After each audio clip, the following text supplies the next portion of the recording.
Hello, I'm Brandon Graythius, Assistant Professor of Biblical Studies at Ecumenical Theological Seminary in Detroit. And I wanted to take a minute to introduce you to my new book. It's called Reading the Bible with Horror and was recently published by Lexington Books, Fortress Academic. For the last several years, I've been doing research on the connections between the Bible and horror movies. I believe these connections are widespread and have a lot to tell us about both the Bible and our contemporary culture.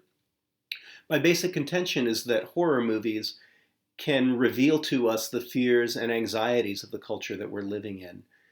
So it's not simply about a monster chasing somebody around the screen. It's about the fears we have for our own lives, the worries we have about the directions our society might be heading in.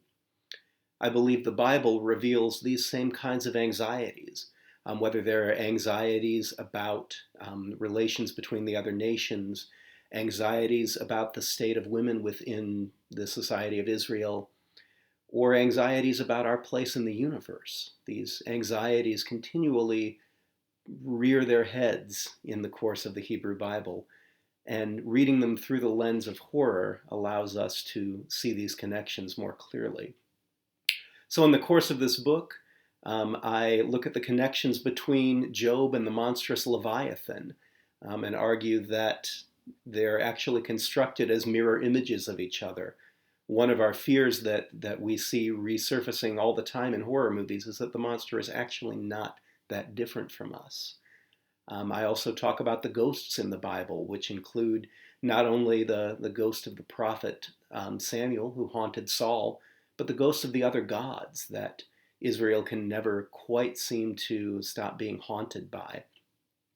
I also look at the house of David as a haunted house and talk about how time works, both in haunted house narratives and in the narratives of the Deuteronomistic history. I look at women as the monstrous other within the legal texts.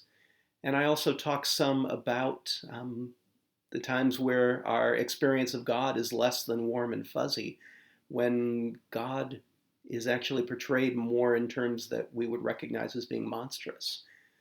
For example, when God sends all the plagues upon the Egyptians and delivers the Israelites through the Red Sea, we see God using the tools that have already been used by the chaos monsters in earlier mythology.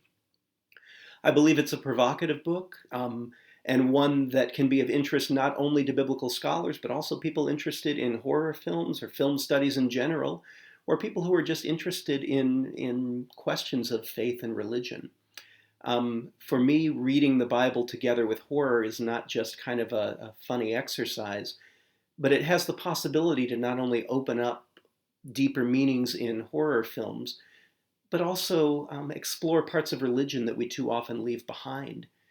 There are many parts of the Bible that are dark and frankly terrifying. And I think that reflects the parts of our lives that are less than settled.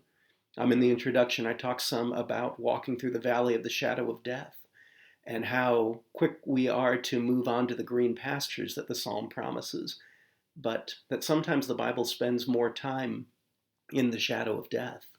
And I think our own lives do that as well. So I hope you'll have a chance to read it, either by purchasing it yourself or requesting it from your local library. Again, the book is Reading the Bible with Horror, recently published by Lexington Books, Fortress Academic. Thank you very much.